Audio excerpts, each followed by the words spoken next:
عزادارو،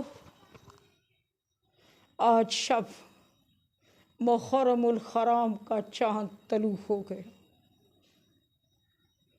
ہر کسی نے وہ چاند دیکھا یا اس کی خبر کو پایا تو اپنے اپنے طور پر اظہار افسوس کیا، لیکن عزادارو ایک وہ بھی ہے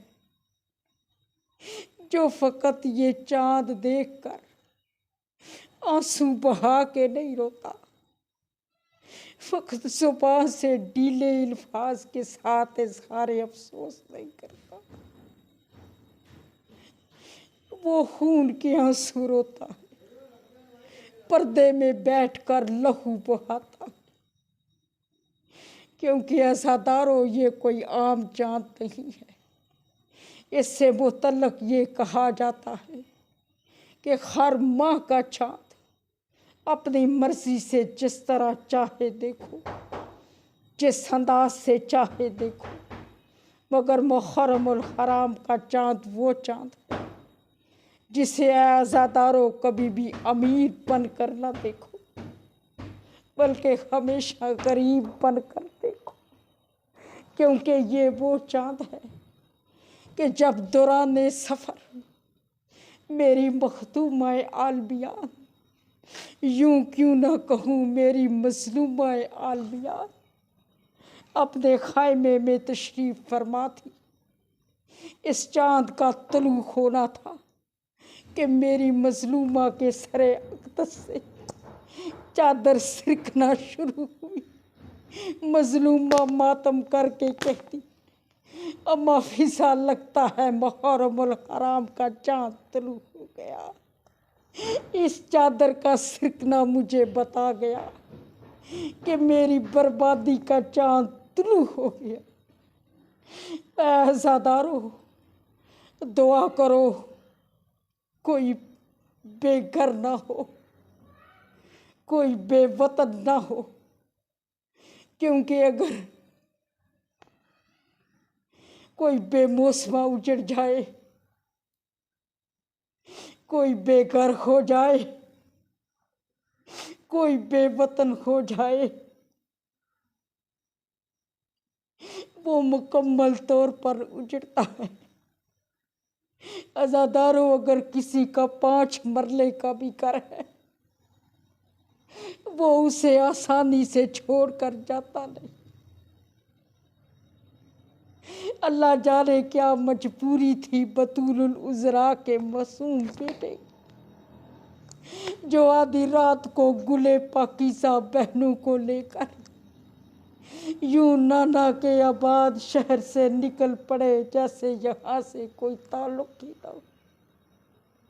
عزادارو، وطن بڑی اچھی چیز ہوتی ہے، صاحبان ایمان کو، صاحبان غیرت کو وطن بڑے پیارے ہوتے ہیں۔ اگر کوئی وطنوں پہ ٹکنے دے تو میرے مظلوم کو بھی اپنا وطن بڑا پیارا تھا، اپنے نانا کا شہر بہت عزیز تھا۔ واہ غربت بطول کے بیٹے کی، جسے اس ظالم امت نے نانا کے شہر میں نماز مغربین بھی ادا نہ کرنے۔ عزادارو، اگر کوئی غریب سے غریب آدمی بھی اپنا گھر اور وطن چھوڑ رہا ہو، اور پھر چھوڑ بھی ایسے وقت میں رہا ہو جو کہ عموماً نہ چھوڑنے والا ہو، تو کم از کم کوئی نہ کوئی یہ جملہ کہتا ضرور ہے کہ ہائے یہاں کے رہنے والے، آپ کا اتنا عرصہ ہمارے درمیان گزرا، ہم نے آپ کو مہربان پایا، چلو آپ کسی مجبوری کے تحت جا ہی رہے ہیں تو ہماری ایک درخواست تو سن لیں۔ اب تو شام ہونے والی ہے، یہ شام آپ ہمارے درمیان یہاں گزار لیں، صبح ہوگی ہم خود آپ کی تیاری کروائیں گے، آپ چلے جانا۔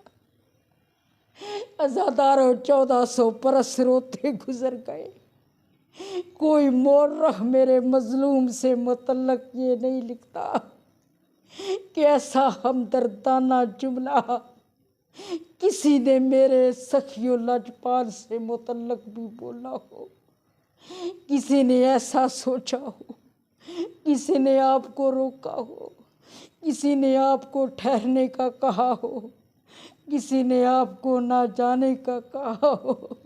مورخین لکھتے ہیں بطول کا بیٹا اپنے دل میں نانا کے شہر سے یہ حسرت لے کر نکلا تھا کہ کاش مجھے کوئی کہہ دیتا، کاش مجھے کوئی کہہ دیتا ہے ابن رسول اللہ آپ آج کی شب ہمارے درمیان یہیں گزار لے، صبح نکل جائے۔ واہ غربتا، واہ مصیبتا۔ عزادارو، مر جاؤں میں نہ پڑھوں۔ تاریخ بتاتی ہے کہ جب قبر رسالت پر میرے مظلوم مولا کو کرندہ دشمن نے یہ اطلاع دی کہ مولا آپ کو ملعون وقت نے یاد کیا ہے، آپ کو اس کی کچہری میں جانا ہے، یہ سن کر میرے مظلوم کو نہ جانے کیا کیا وقت یاد آئے، کیا کیا موسم یاد آئے کہ میرے مظلوم نے قبر رسالت کو چھوڑا، خرامہ خرامہ چلتے چلتے صحن اقدس میں حویلی بطول العذرا میں تشریف لائے۔ جیسے ہی میری مظلوم بیان عالیہ کی نگاہ چہرہ امامت پر پڑی، آپ نے بغور چہرہ امامت کی تلاوت فرمائی۔ سمجھ گئی، تڑپ کر کہا، یا آہی، آئے میرے ماں جائے، یہ روتی آنکھیں کبھی چھپ نہیں سکتی، کیا آپ بہن سے اکیلے میں بیٹھ کر روتے رہے؟ آواز مظلوم آئی، عالیہ۔ فرمایا کیوں؟ آواز آئی، عالیہ میں نے برزخ میں، عالم ارواح میں، عدالت پروردگار میں اس سے جو ایگریمنٹ کیا تھا اب اس کا وقت آ گیا ہے۔ میں نے اپنے نانا جان سے جو وعدہ کیا تھا وہ نبھانے کا موسم آ گیا ہے۔ وہ وصیتیں جو بابا جان اپنے آخری لمحوں میں ہمیں کرتے رہے ان کی ادائیگی کا وقت آ گیا ہے۔ جو وصیتیں اماں جان آپ کو میرے متعلق کیا کرتی تھی ان کے پورا کرنے کا موسم آ گیا ہے۔ عالیہ مجھے ملعون وقت نے کچہری ملعون گاہ میں بلایا ہے۔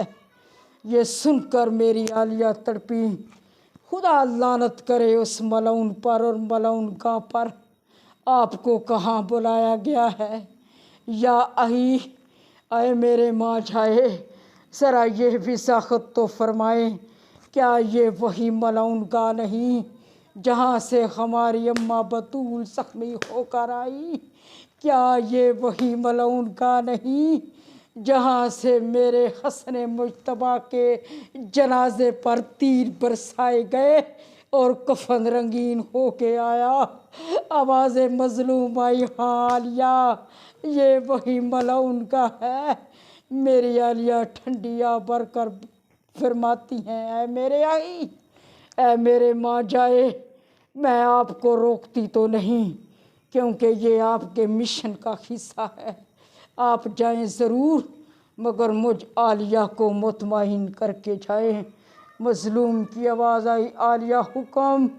عالیہ فرماتے ہیں، دیکھیں اے میرے ماں جائے، کیونکہ آپ خامس آل محمد ہیں، آپ پانچوں کی یاد ہے، زمانہ آپ کا دشمن ہے، میرا اس وقت سے ان ملعونوں اور ان کی ملعون گاہوں سے اعتبار اٹھ چکا ہے جب سے میری اماں بطول زخمی ہو کر آئی تھی، جب سے میرے بھائی کے جنازے پر تیر برسائے گئے تھے۔